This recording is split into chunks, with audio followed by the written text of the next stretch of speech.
It is Monday, April 21st, and the Dem Party in meltdown mode. Their new 22-year-old DNC vice chairman openly and publicly attempting to purge all moderate Democrats from their party.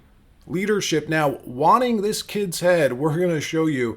Also, corporate media trying to put Trump on defense with Pete Hegseth, trying to pressure the president to fire his defense secretary. NPR publishing an article this morning that Trump's shopping for a replacement, not realizing just how in sync Trump 2.0 really is. And free fentanyl coming to California. Yes, you heard that right. We're going to show you. But before we get started, thank you for liking and sharing these videos. It really helps out the channel. And consider subscribing so you don't miss these regular updates.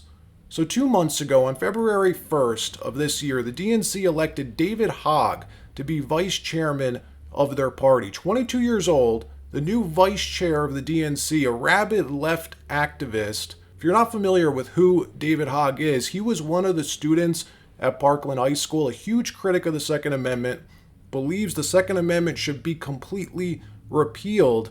This was not an MS-13 gang member, and you damn well know that. Oh, come on. He was not. Okay, and so keep defending this guy. The administration admitted this was wrong. In America, we have due process, and we are a land of law and order. We are a land of law and order. And this administration is repeatedly showing time and time again they do not care about what the Supreme Court says. They do not care about the rule of law. And you cannot defend sending people to another country. Just did a poll to another country where they don't have Americans rights, think that where he's all being denied counsel, illegal immigrants due process, should be and so deported, much more. by the way. So you're losing your effort. And the vice chair of a major political party is a huge job. They're in charge of fundraising, policy positioning, helping to establish the party's platform, recruiting new candidates, supporting current candidates, Democrats choosing someone just out of high school who opposes the Second Amendment, who has no political contacts, no network, no experience.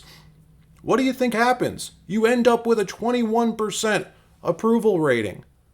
Then over the weekend, it gets even worse. David Hogg decides to make this public announcement that under his new leadership as DNC vice chair, they will be going after and primarying any moderate centrist Dems who are not part of the resist Trump agenda. Doing this publicly, invoking civil war, that's what he just did. The ranking member of the House, Hakeem Jeffries, the most powerful Democrat in Congress, appearing to be on the chopping block as well. Hakeem's reaction was great, by the way. Clearly hates this kid. Watch. David Hogg, who I know you know, a vice chair of the Democratic National Committee, he's going to be joining us on the roundtable. And he is pursuing this effort to unseat some Democrats in safe seats through primary challenges.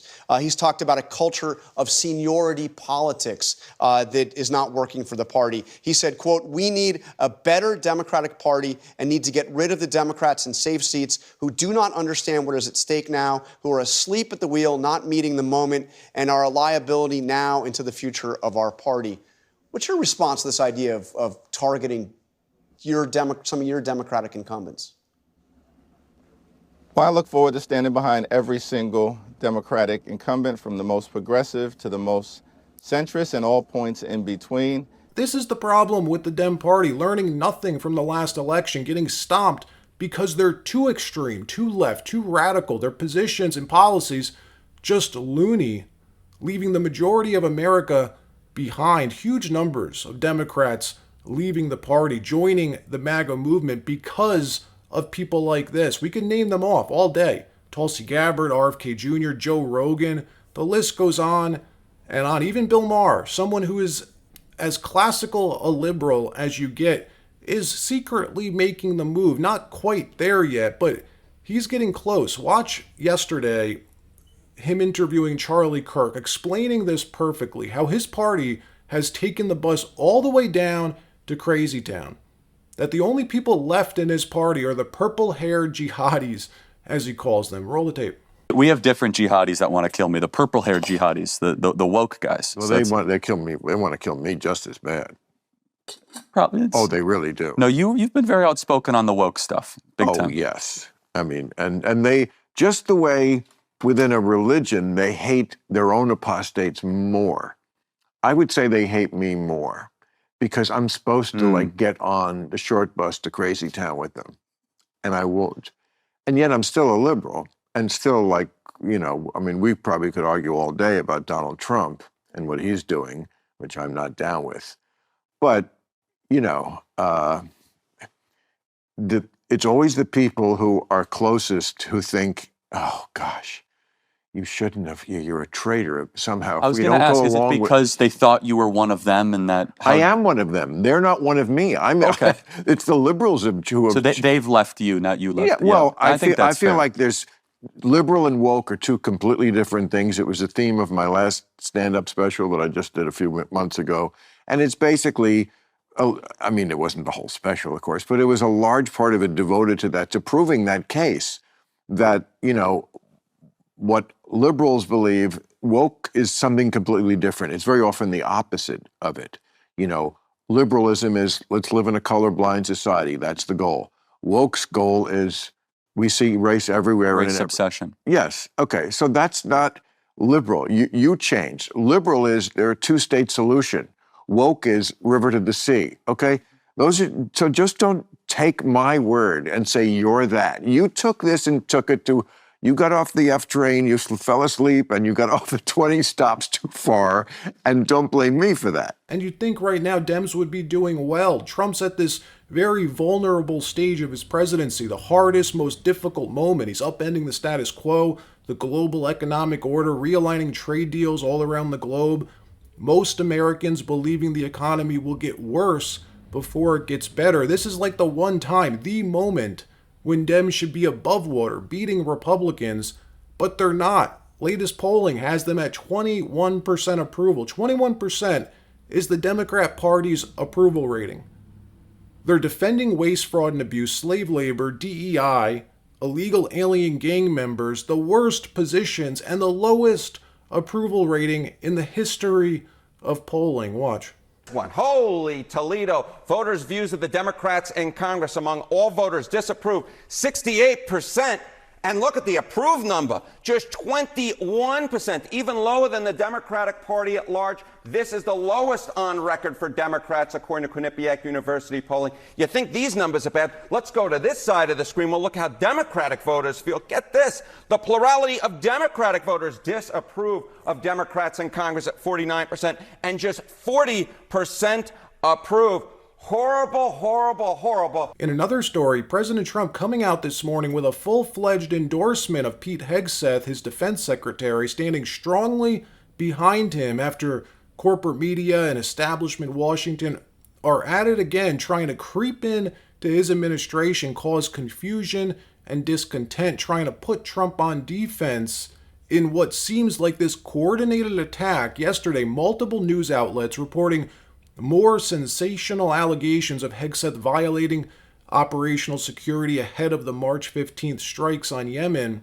Plus, at the same time, this op-ed gets published from a former Hegseth advocate calling for his removal because what he says is total chaos at the Pentagon. NPR reporting today that Trump is shopping for a new Secretary of Defense, according to a source familiar with the matter. Anonymous sources, always anonymous sources. Trump's press secretary, Carolyn Leavitt, saying this NPR story is total fake news based on one anonymous source who clearly has no idea what they're talking about. As the president said this morning, he stands strongly behind his Secretary of Defense. Hegseth not taking the allegations lightly, coming out at the White House Easter egg hunt in full attack mode, going on offense as the media swarms him in front of his family, in front of his kids. Watch. What do you want to say, sir, about the signal chat controversy? You know, what a big surprise that a few leakers get fired and suddenly a bunch of hit pieces come out from the same media that peddled the Russia hoax. Won't give back their Pulitzers. They got Pulitzers for a bunch of lies. Pulitzers for a bunch of lies. And on hoaxes, time and time and time again. And as they peddle those lies, no one ever calls them on it. See, this is what the media does. They take anonymous sources from disgruntled former employees, and then they try to slash and burn people and ruin their reputations. Not going to work with me.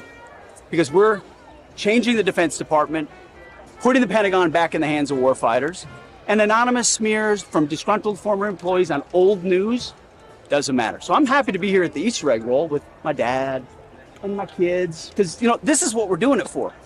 These kids right here. This is why we're fighting the fake news media.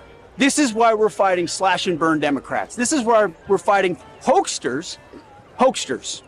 This group, this group right here, full of hoaxsters that peddle anonymous sources from leakers with axes to grind, and then you put it all together as if it's some news story. And when we know exactly what it is.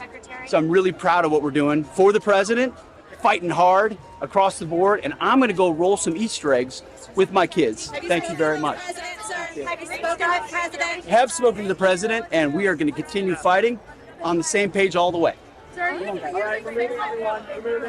And Trump's not falling for this anymore, standing behind Hegseth, not giving the anonymous reporting the time of day, saying, here we go again, just a waste of time. He's doing a great job, Pete is. Ask the Houthis how he's doing. We have the highest recruitment numbers in years. He was put there to get rid of a lot of bad people. That's what he's doing. You don't always have friends when you're doing that. Ask the Houthis how he's doing. Watch. I mean, I hear they're doing that whole thing again. Here we go again.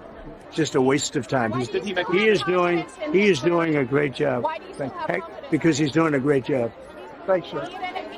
Ask the Houthis how he's doing. Ask the Houthis how much dysfunction they have. There's none. Pete's doing a great job. Everybody's happy with him. We have the highest recruitment numbers I think we've had in 28 years.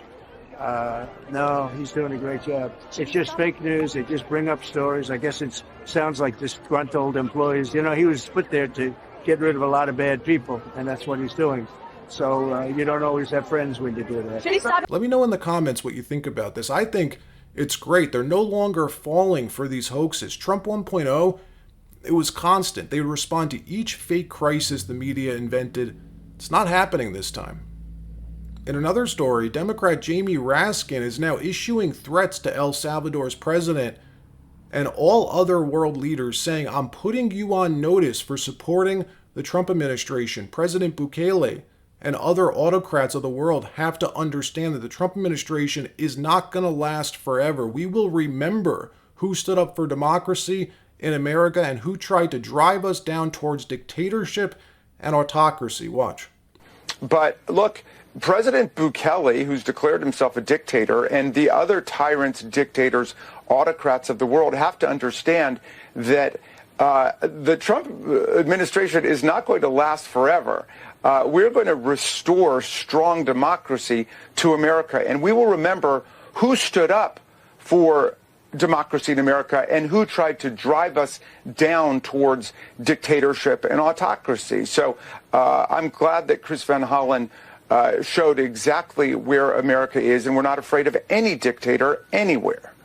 And this coming from the same guy who tried to throw Trump off the ballot and attempted a coup to prevent him from taking office if and when he got reelected last year. Trying to use the 14th Amendment on January 6th to not certify the presidential election. Yeah, Congressman Raskin, you sound a lot more like the definition of an autocrat than Donald Trump does. In another story, a California mayor trying to bring attention to the mass homeless crisis on the streets of California as his governor fails to do anything to tackle the issue. Watch what happened at this city hall meeting. Watch what he said, which brought so much attention to this problem. Watch. It sounds like you want to kind of enclose all these homeless people in one territory. And I don't. What I want to do is give them free fentanyl. I mean, that's what I want to do. Do what? I want to give them free fentanyl. Yeah. I can't understand what you're saying. You wanted to get them what? I want to give them all the fentanyl they want. That's what I want. I don't regret saying it. I'm happy that we're focusing the attention on an aspect of this problem that nobody seems to want to look at. These people are killing our citizens. Not a lot of them, but some of them. They have no respect for law and order. Now, he's not serious about giving out free fentanyl, but he says he hopes this brings attention and forces some government action, some state government action, because there's a problem right now.